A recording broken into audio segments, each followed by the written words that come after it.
6 en ce 9 juillet 2015. Aujourd'hui dans l'histoire, bonjour Franck Ferrand. Bonjour à vous deux. Dites-nous donc, à quel 9 juillet vous allez poser votre machine à remonter le temps, Franck? Le 9 juillet 1816, Maxime, de l'autre côté de l'Atlantique, c'est le jour de l'indépendance de l'Argentine.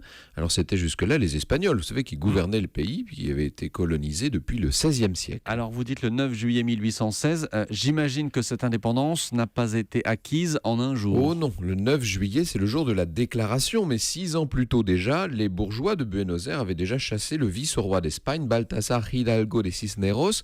C'était la révolution de mai.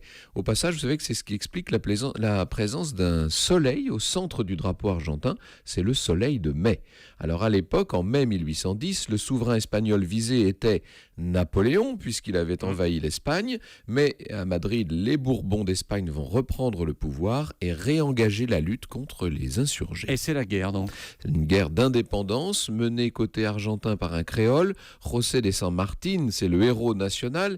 Il va réussir à chasser les Espagnols pour de bon. S'ensuit un congrès qui réunit insurgés et indépendantistes à Tucumán, au nord de Buenos Aires. Et le 9 juillet 1816 donc, l'indépendance de l'Argentine est proclamée. Et l'Argentine devient une république. Oui, ce qui ne veut pas dire que le chemin soit terminé.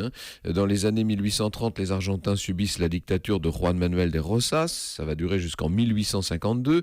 L'année suivante, une constitution est proclamée. Et vous savez que beaucoup plus tard, en 1943, le populiste Juan Perón va prendre le pouvoir. Mais enfin ça, c'est déjà une autre histoire. Et l'histoire, on la retrouve avec vous tout à l'heure à 14h sur Europe 1. On évoquera une histoire récente, celle de Ronald Reagan. Ah, au cœur de l'histoire, 14h. Merci Franck Ferrand, à tout à l'heure. Bonne journée.